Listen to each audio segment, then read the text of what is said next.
and good morning. And over the last few weeks, Joe and I both have been talking about this concept of taking a break, resting, laying your gardens fallow, allowing yourself to rest. Over the last few episodes, we've been doing that. We've not only been doing that, but we've been going on vacations. We've been taking some time for ourselves. And when you're living the permaculture seasonality lifestyle, which we're going to talk about, whether you're moving to a farm or you're on your urban homestead, when you're living that permaculture homesteader seasonal lifestyle, you know when it's time to move. You know that you've set your foundation, you know that you've taken your time to rest, and you know when it's time to move. Well, we've set our foundation and the move is coming. And today I just wanted to do a very quick walking tour of what is coming, because you've watched us commute out to a piece of property in South Texas on the coast. You've watched us make that commute. Now you're going to get to watch us begin to own our spaces out here, and you actually put the footprint down as we move on to the land and we begin to actually permanently live in this space. But again, don't take that permanent part to mean that you have to have a permanent structure in order to live a permaculture lifestyle. It is really about seasonality, and it is really about understanding when it's time to prepare things, when it's time to rest, when it's time to move, that kind of stuff. And how do we use our resources the most wisely as we move through these stages and as we move through this seasonality. All right, so where we are right now is literally our studio office. This is the space where you're going to see us create some of the coolest things. This is the space where you're going to see us really brainstorm and come up with some really great ideas. As we look out here, you can see us beginning to put the foundation in place. That is our chicken coop where our chickens will move into very soon.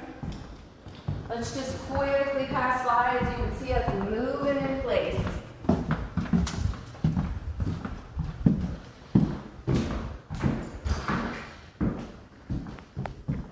Stepping out here, you saw me out here a few weeks ago as I began to start talking about homestead planning, thinking about where you want to put things. There again is the chicken coop. We've begun talking about putting in permanent storage spaces for water up here closer to the house, using that tank for that, beginning to put in the gardens, looking at who our neighbors are going to be, looking at how we're going to manage things we do and don't want to look at, looking at how we're going to be moving through these spaces over here and beginning to actually put down the structures of the plans that we have been thinking about all of this time. But also, as we've been slowly preparing, my parents have been working for this a long time, but we're really moving into this space and taking over this space. Now these gardens out here, now you've got me walking through the orchard, and these are things we'll be able to look out as we begin to develop this space, and we put down the foundation. Now we're going to move in. We're going to move into these crevices. We're going to take over the spaces. We're going to use a space and then decide, okay, do we want to use this space this way anymore? We're probably not going to use some spaces the same way as we've used them. And that's what's going to begin happening as we're permanently here on the land. Now you can see that this garden is actually 1 season old. So this is very beginning permaculture. However, if you've looked at it and you've watched what happened, I have been very, very happy with how this garden has maintained. I have not watered this garden in weeks, maybe months, 2 months maybe. It's probably been since I watered this garden, and it still actually has some production. Of course, it's rained a little bit, not much, but a little bit over these last few weeks. But you can see I still have production. You can see where we can actually tin the spaces, clean up close. I've been doing some weeding as much as I could. I actually haven't been in these spaces in 5 days. So when you talk about things that are more permanent, where you can walk away from them a little while and then move back into them when you know you need to or when the timing is right, because you've already set the initial foundation. Now this is young. Permaculture, when you're really in your prime and you're kicking it, you've been working a piece of land for about 5 years. This is 1 season so far, but even still, it's doing really, really well. And I'm going to begin looking at the spaces where we put mulch. Do we need to put more mulch? And then can I go ahead and begin planting? Because I'm going to begin planting. The next couple of episodes, you're going to begin seeing me talk about the seeds that I'm actually beginning to put in the ground. because I am starting my little baby seeds right now. And as we make that move, that's a big part of what's happening for me. I'm setting the foundations everywhere.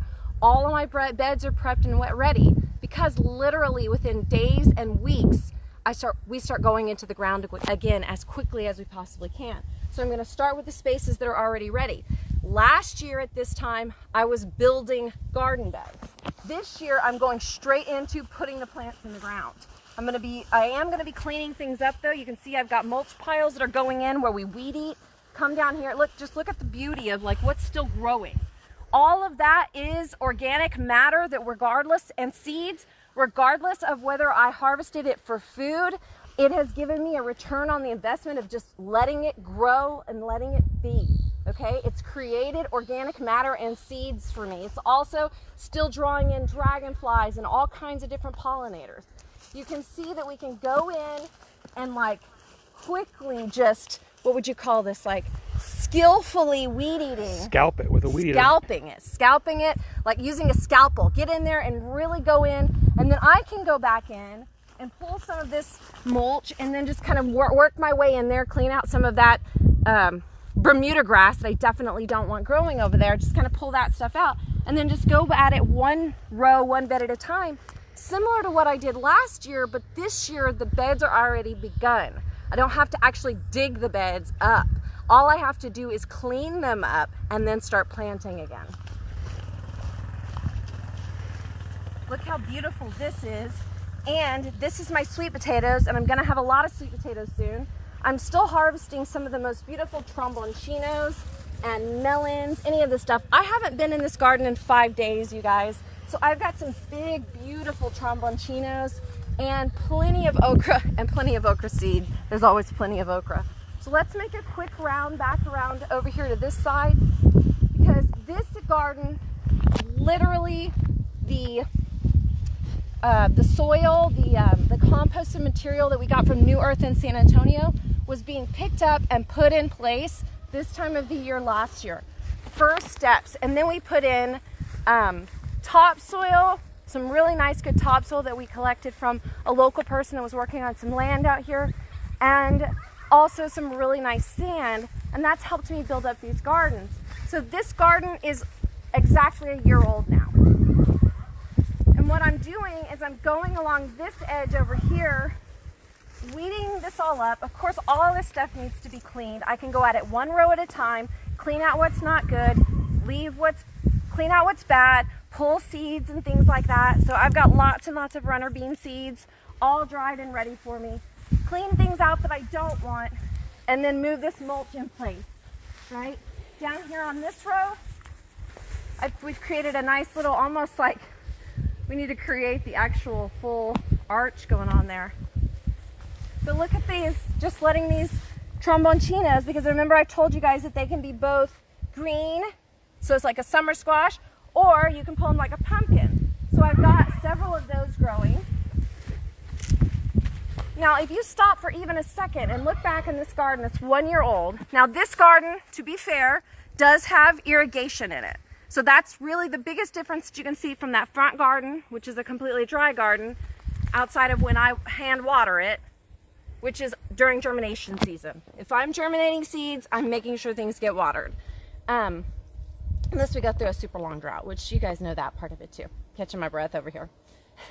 You can see all the beautiful pollinators that move around this garden all the time, constantly just like flitting around everywhere. On all of these rows, I still have, I now have places where, this is a row that I've begun weeding, so anything you see coming up in here is some sort of a flower that was planted there on purpose, and I can either pull it out and get rid of it or just let it grow and take over. That's more organic material. So you can see how the foundation that I've laid is in place.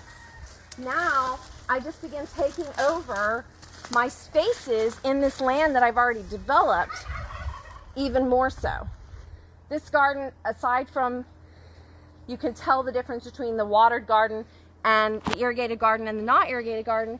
This garden has pretty much been ignored, and it's still able to do this much production. Look at the monarch butterfly. I'm not sure that's a monarch. I think I'm wrong about that, but it's a butterfly for sure. look at my peppers. Where were those peppers? Well, first of all, you can look at these. This is ignored bell peppers. And some of my friends have been having some nibbles of them as well. Look at those Anaheims over there. And if you look back this way, just look at how beautiful this garden is over here. And truly, this has been, outside of the fact that we did take the time in this particular garden to put in a permanent irrigation system so I can leave it automatically watering, it's not getting a bunch of tending. And so it's still got production happening. You went down and weeded this row right here. So if I wanted to mulch this row really quickly, I could. Whenever I'm ready, see, right now, all that's doing over there, that's all just weedy, that like gourd cucumber. But what that's doing is that's keeping all that moisture from the irrigation that we are letting go in there, inside in there. So when I go back in to plant, all I have to do is quickly strip this row of everything that I don't want on it, and then plant everything that I have ready to go. So all those new Brussels sprouts, broccoli, cauliflower that I already have coming up, little tiny babies, they're gonna start going in very fast. My carrot seeds are gonna start going in, my radish seeds are gonna start going in. So that's what you're gonna start seeing over the next few episodes. Now the time, we've built the foundation, we've taken a break, we've gone on vacation. This is a homestead life. This is the permaculture life. And it doesn't matter where you're at, you can do this for you. And you can find all those other amazing, beautiful things that I've talked to you about as it relates to wellness from these spaces as well. And if you want to learn more about that, I teach wellness from the garden. It's the place where I can explain it the best. It's the place where I can take something that's way out there and put it into something that you can actually dig your hands into and get dirty with and understand and really bring in and really own in a better way. So if you're interested in finding out how I can help you out more with that, just send me a DM.